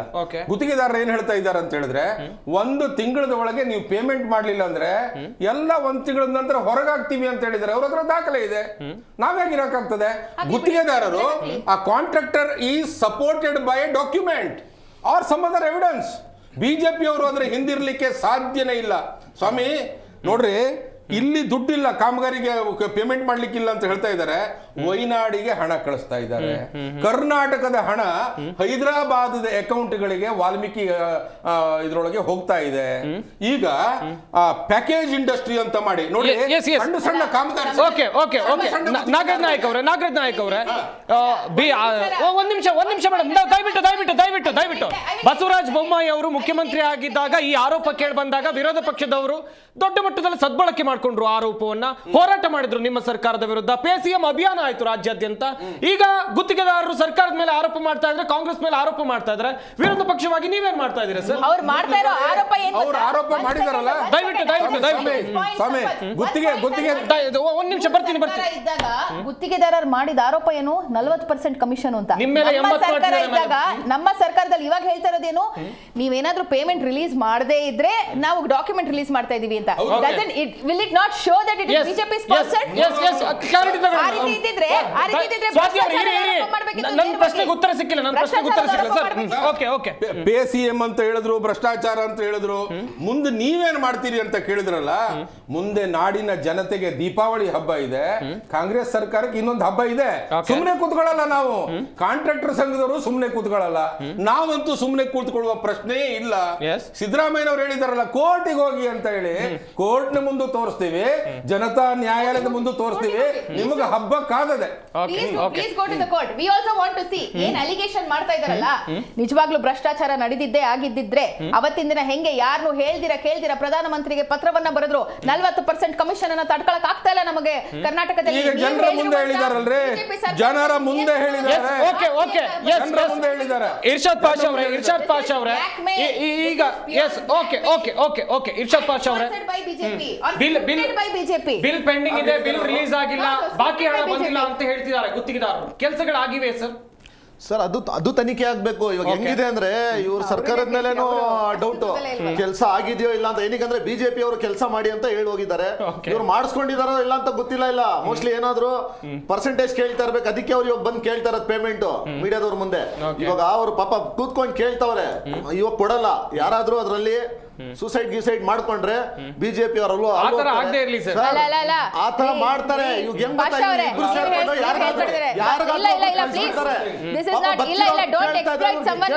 ಕೋರ್ಟಿಗೆ ಹೋಗಿ ಮಾಡಿ ತಗೊಂಡು ಹಾಕಿರ್ತಾರೆ. ಏನಾದ್ರು ಆಗೋವರೆಗೂ ಕಾಯ್ತಾ ಇದ್ದೀರಾ ನೀವು? ಕ್ಲಿಯರ್ ಮಾಡಿ. ಮತ್ತೆ ಏನಕ್ಕೆ ಕ್ಲಿಯರ್ ಮಾಡಲ್ಲ ನೀವು? Every life is important. ಪ್ರತಿಯೊಂದು ಜೀವ ಮುಖ್ಯ ಜೀವನದಲ್ಲಿ. Please take back your words. Take back your words. Don't talk nonsense. ರಾಜ್ಯ ಮಾಧ್ಯಮದಲ್ಲಿ ಕೂತ್ಕೊಂಡಿದ್ದಾರೆ, ಮಾತಾಡಬೇಡಿ ದಯವಿಟ್ಟು. ಇಲ್ಲ ಲಾಸ್ಟ್ ಟೈಮ್ ಯಾರು ಶಪಥ ಮೇಲೆ ರಾಜಕಾರಣ ಮಾಡಿದ್ರಲ್ಲ ಅವ್ರ ಮನೆಯವ್ರಿಗೆ ಏನ್ ಮಾಡಿದ್ರು ಹೇಳಿ ನೋಡೋಣ. ಏನ್ ಬೇಕಾದ್ರೂ ಅಲಿಗೇಷನ್ ಮಾಡಿ. ಲಾಸ್ಟ್ ಟೈಮ್ ಯಾರ್ಯಾರು ತೀರೋದು ಕಾಂಟ್ರಾಕ್ಟರ್ ಅವ್ರ ಮೇಲೆ ತಾನೇ ರಾಜಕಾರಣ ಮಾಡಿದ್ರು. ಅವ್ರ ಮನೆಯವ್ರಿಗೆ ಏನ್ ಮಾಡಿದಿರಾ? ಅವ್ರ ಮನೆಯವ್ರಿಗೆ ಏನ್ ಮಾಡಿದಿರಾ? ಉತ್ತರ ಕೊಡಿ. ಅವ್ರ ಮನೆಯವ್ರಿಗೆ ಏನ್ ಮಾಡಿದಿರಾ ಅಂತ. ಅವ್ರ ಮನೆಯವ್ರಿಗೆ ಏನ್ ಮಾಡಿದಿರಾ ಅಂತ ಉತ್ತರ ಕೊಡಿ. ನಾನ್ ಪ್ರವೋಕ್ ಮಾಡ್ತಾ ಇದ್ದೀನಿ. ಇಲ್ಲ ಅಲ್ಲ, ಲಾಸ್ಟ್ ಟೈಮ್ ನೀವು ಮಾಡಿರೋ ನಾಟಕ ಜನರು ನೋಡಿದಾರಿಲ್ಲ ಮೇಡಮ್. ನೀವು ಮಾಡಿರೋ ನಾಟಕ ಜನ ನೋಡಿದಾರೆ. ಏನು ಅವ್ರ ಮನೆ ಅವ್ರ ಫ್ಯಾಮಿಲಿ ಅವ್ರಿಗೆ ಏನ್ ಮಾಡಿದಿರಾ ಹೇಳಿ.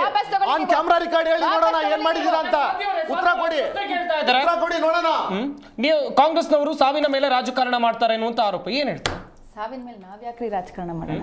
ನಾವ್ಯಾಕೆ ರಾಜಕಾರಣ? ಉಡುಪಿಯಲ್ಲಿ ಗುತ್ತಿಗೆದಾರ ಸುಸೈಡ್ ಮಾಡ್ಕೊಂಡಾಗ ಮ್ಯಾಟರ್ನ ದೊಡ್ಡ ಮಟ್ಟದ ಹೈಪ್ ಕ್ರಿಯೇಟ್ ಮಾಡಿದ್ ಯಾರು ಮೇಡಮ್? ಸಾವಿನ ಮೇಲೆ ರಾಜಕಾರಣ ಮಾಡಿದಂತದನ್ನ ಅಥವಾ ಅದನ್ನ ಇಡೀ ದೇಶಕ್ಕೆ ತೋರಿಸ್ಕೊಟ್ಟಿದ್ದಂತದ್ದು ಬಿಜೆಪಿ. ನಾವು ಸಾವಿನ ಮೇಲೆ ರಾಜಕಾರಣ ಮಾಡುವಂತ ಯಾವ ಅನಿವಾರ್ಯತೆ ಅಥವಾ ಅವಶ್ಯಕತೆ ನಮಗಿಲ್ಲ. ಇದೇ ಚುನಾವಣೆಯ ಮುಂಚೆ, ಆ ಚುನಾವಣೆಯ 5 ರಿಂದ 6 ತಿಂಗಳ ಮುಂಚೆ ಫೈನಲ್ ರಿಯಾಕ್ಷನ್ ಬಾಕಿ ಬಿಲ್ ಯಾವಾಗ ರಿಲೀಸ್ ಮಾಡ್ತೀರಾ? ಫೈನಲಿ ಬಾಕಿ ಬಿಲ್ ರಿಲೀಸ್ ಮಾಡೋದಲ್ಲ,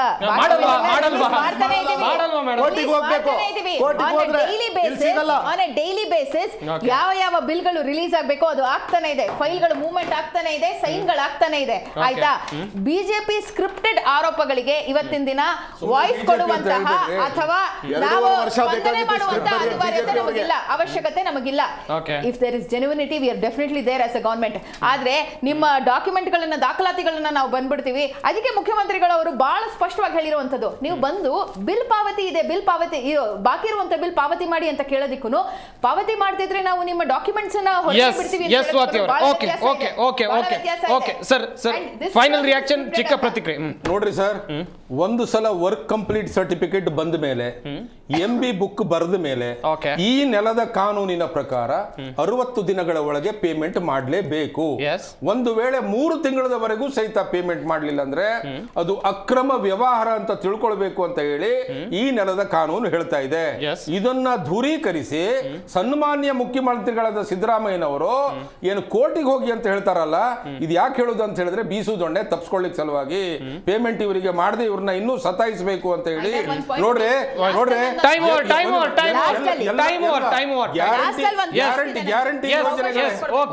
ಗ್ಯಾರಂಟಿ ಯೋಜನೆಗಳ ಹೆಸರಿನಲ್ಲಿ ಎಲ್ಲಾ ದರಗಳನ್ನ ಹೆಚ್ಚು ಮಾಡಿ ಈ ರಾಜ್ಯದಲ್ಲಿ ಲೂಟಿಗಿಳಿದಿದ್ದಾರೆ ಸಿದ್ದರಾಮಯ್ಯನವರ ಸರ್ಕಾರ. ಲೂಟಿಗಿಳಿದರೆ ನಮ್ಮ ಈ ಚರ್ಚಾ ಕಾರ್ಯಕ್ರಮದಲ್ಲಿ ಸಾಕಷ್ಟು ವಿಚಾರಗಳ ಕುರಿತು ಚರ್ಚೆ ಆಯಿತು. ಚರ್ಚೆಯಲ್ಲಿ ಭಾಗಿಯಾದಂತ ಸ್ವಾತಿ ಚಂದ್ರಶೇಖರ್ ಅವರು, ನಾಗರಾಜ್ ನಾಯಕ್ ಅವರು, ಎಲ್ರಿಗೂ ಧನ್ಯವಾದಗಳು. ಚರ್ಚೆಯಲ್ಲಿ ಭಾಗಿಯಾಗಿ ಸಾಕಷ್ಟು ಮಾಹಿತಿಯನ್ನ ಕೊಟ್ಟಿದ್ದಕ್ಕಾಗಿ. ರಾಜ್ಯ ಸರ್ಕಾರದ ವಿರುದ್ಧ ಒಂದ್ ಕಡೆಯಲ್ಲಿ ಗುತ್ತಿಗೆದಾರರು ಸಿಡಿದೆದ್ದಿದ್ದಾರೆ. ಇವತ್ತು ಪ್ರೆಸ್ ಮೀಟ್ ಮಾಡಿ ಆರೋಪವನ್ನ ಮಾಡಿದ್ರು. ಹಾಗೇನೆ ಇದಕ್ಕೆ ಸಂಬಂಧಿಸಿದಂತೆ ಸರ್ಕಾರದ ಕಡೆಯಿಂದ ಯಾವ ರೀತಿಯಾದಂತಹ ಪ್ರತಿಕ್ರಿಯೆ ಬಂತು ಎನ್ನುವಂಥದ್ದನ್ನು ನೀವು ಕೂಡ ನೋಡಿದ್ರಿ. ಕೋರ್ಟ್ಗೆ ಹೋಗಿ ಅಂತ ಮುಖ್ಯಮಂತ್ರಿಗಳು ಹೇಳಿದ್ರು. ಕೋರ್ಟ್ಗೆ ಹೋಗ್ತಾರ? ಕಾದ್ ನೋಡ್ಬೇಕಾಗಿದೆ. ಇದಾಗಿತ್ತು ಇವತ್ತಿನ ಚರ್ಚಾ ವಿಷಯ. ನೋಡ್ತಾ ಇರಿ ಜೀ ಕನ್ನಡ ನ್ಯೂಸ್, ಸತ್ಯವೇ ಸುದ್ದಿ.